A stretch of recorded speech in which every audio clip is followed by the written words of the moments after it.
इस कहानी की शुरुआत में हमें 800 साल पहले की घटना को दिखाया जाता है, जब एक ब्लैक प्लेग नाम की बीमारी की वजह से इंसानों का खात्मा होता जा रहा था, जिसका बदला लेने के लिए कुछ सोल्जर्स उस वीच क्वीन को ढूंढते हुए उसके इलाके में पहुंचते हैं। दरअसल वीच क्वीन ही अपने काले जादू से प्लेग फैलाकर इंसानों को मार रही थी, क्योंकि वो इंसानों को खत्म करके विचेज की दुनिया बनाना चाहती थी। वीच क्वीन बहुत पावरफुल होती है और वो सभी सोल्जर्स को मार देती है, लेकिन उनके बीच एक बहादुर सोल्जर भी होता है जिसका नाम है कोल्डर। कोल्डर वीच क्वीन के सीने में अपनी तलवार घुसा देता है, जिससे वीच क्वीन काफी कमजोर पड़ जाती है और मरने लगती है। तभी वीच क्वीन कोल्डर को श्राप देती है कि तुम कभी मरोगे नहीं, तुम अमर रहोगे, क्योंकि वीच क्वीन जानती है कि प्लेग की बीमारी में कोल्डर का परिवार खत्म हो चुका है। वो जीना नहीं चाहता, इसलिए उसका जिंदा रहना उसके लिए एक सजा होगी। इसके बाद सीन शिफ्ट होकर प्रेजेंट में आता है और हम कोल्डर को एक प्लेन में देखते हैं। कोल्डर बिल्कुल बदल कर आधुनिक इंसानों की तरह रहने लगा है। अचानक वहाँ का मौसम खराब होने लगता है। कोल्डर को शक होता है यहाँ कोई विच मौजूद है जो अपने काले जादू से ये सब कर रहा है। कोल्डर एक विच को पकड़ लेता है जो एक लड़की होती है। कोल्डर उसके पास से कुछ मैजिक स्टोन लेता है और उसकी मदद से मौसम को ठीक कर देता है। यहाँ हमें पता चलता है कि विच क्वीन को मरने के बाद विच काउंसिल बनाया गया और समझौता हुआ कि विच इंसानों के बीच रह सकती है अगर वो किसी इंसान के खिलाफ अपने काले जादू का इस्तेमाल ना करे तो।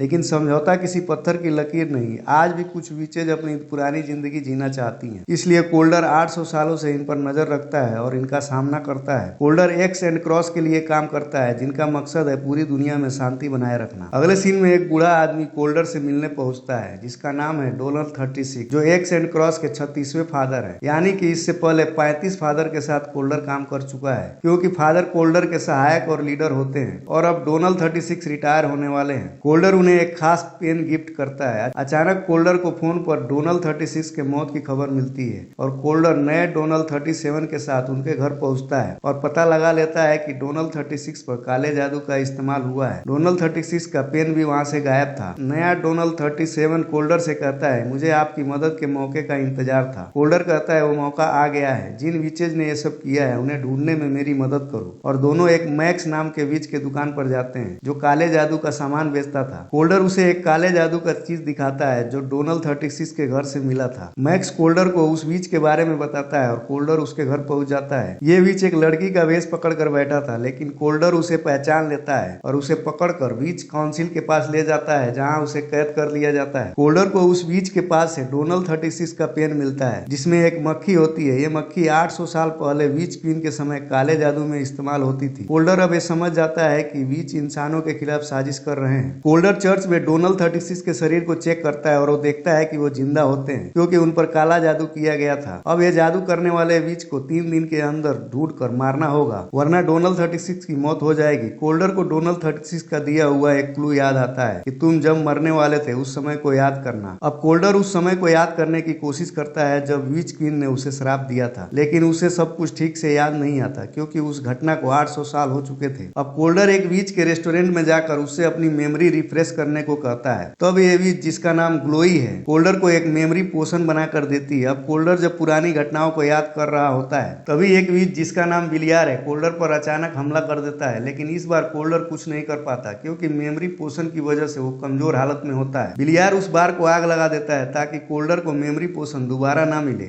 लेकिन ग्लोरी एक विच होती है जिसमें किसी को भी सपने में उसकी जिंदगी के फ्लैशबैक में ले जाने की शक्ति होती है, और वो कोल्डर को उसके सपने में उस समय ले जाती है जब विच क्वीन ने उसे श्राप दिया था। कोल्डर देखता है कि विच क्वीन के मरने के बाद डोनाल्ड 1 विच क्वीन के दिल को जलाकर नष्ट करने की कोशिश करते हैं, तो कोल्डर को दर्द होने लगता है। डोनाल्ड समझ जाते हैं कि कोल्डर को जिंदा रखने के लिए विच क्वीन के दिल को जिंदा रखना होगा, और वो उसे अपने पास रख लेते हैं। यहाँ हमें पता चलता है कि जब तक विच क्वीन का दिल धड़क रहा है उसे कभी भी जिंदा किया जा सकता है। कोल्डर सपने से बाहर आने के बाद ये समझ चुका होता है कि विच बिलियार ने डोनाल्ड 36 को मारकर विच क्वीन का दिल अपने साथ ले गया है। अगले सीन में बिलियार विच क्वीन को जिंदा करने का प्रोसेस शुरू कर चुका होता है, जिसमें वो विच मैक्स को बलि देकर क्वीन को जिंदा करने वाला था। कोल्डर बिलियार को ढूंढते हुए वहां पहुंचता है, लेकिन उससे पहले उसने क्वीन को जिंदा कर दिया था। कोल्डर जैसे ही क्वीन के सामने आता है, बिलियार उस पर हमला कर देता है, लेकिन कोल्डर बिलियार को जान से मार देता है। विच क्वीन कोल्डर को मारने लगती है और श्राप से मुक्त कर देती है। कोल्डर और विच क्वीन के बीच काफी लड़ाई होती है, लेकिन कोल्डर वहां से बचकर चला जाता है। इधर डोनाल्ड 36 जिंदा हो चुके थे, क्योंकि बिलियार को कोल्डर ने मार दिया है। डोनाल्ड 36 उसे बताते हैं कि विच क्वीन अभी जिंदा हुई है और वो कमजोर है। अपनी ताकत बढ़ाने के लिए वो सभी विचेज को अपने साथ जोड़ेगी। ये सुनकर कोल्डर समझ जाता है कि विच क्वीन एक्स एंड क्रॉस की जेल पर अटैक करेगी, क्योंकि बहुत सारी विचेज वहां बंद बंद हैं। अब कोल्डर अपने हथियार को लेकर ग्लोरी और डोलन 37 के साथ उस जेल में पहुंचता है, जहां देखता है कि विच क्वीन सारी विचेज की पावर का चेन बनाकर अपनी पावर बढ़ा रही है और पूरे शहर पर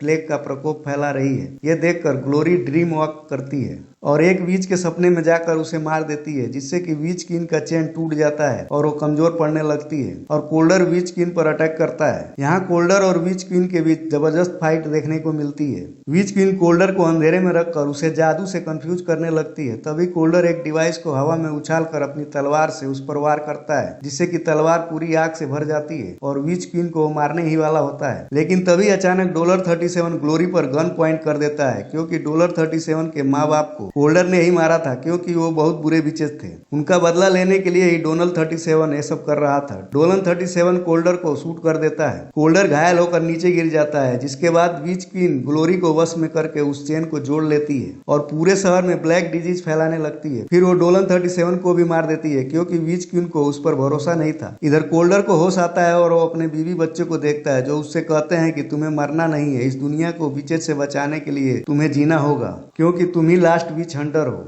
अब कोल्डर मैजिकल स्टोन से वहां का मौसम बदलता है और उठकर विच क्वीन से लड़ने को तैयार हो जाता है और अपनी तलवार को विच क्वीन के सीने में उतार देता है। विच क्वीन फिर से जलकर खाक हो जाती है और शहर पर ब्लैक डिजीज का प्रभाव खत्म हो जाता है। लेकिन विच क्वीन का दिल अब भी धड़क रहा है, जिसे कोल्डर खत्म करने जाता है। तभी उसे ग्लोरी रोक देती है और कहती है, इस दिल को मारने पर तुम मर जाओगे और दुनिया को तुम्हारी जरूरत है, क्योंकि बहुत से खतरनाक विचेज तुम्हारी मौत का इंतजार कर रहे हैं। कोल्डर ये सब मान जाता है, क्योंकि उसकी बीवी ने भी यही कहा था, और विच क्वीन के दिल को अपने पास महफूज रख लेता है। अगले सीन में डोलन 36 और कोल्डर बात कर रहे होते। कोल्डर कहता है, अब मैं एक्स एंड क्रॉस के लिए काम नहीं करता, अब अपने लिए काम करूंगा, और उनका पेन देकर कहता है, मुझे अब भी आपकी जरूरत है। डोनल 36 फिर से काम कर लग जाते हैं। फिर कोल्डर और ग्लोरी एक साथ अगले मिशन के लिए जाते हैं। यहीं ये मूवी खत्म हो जाती है। वीडियो अच्छी लगी तो लाइक करें, चैनल को सब्सक्राइब करके अपने दोस्तों तक जरूर पहुंचाइए। धन्यवाद। जय हिंद।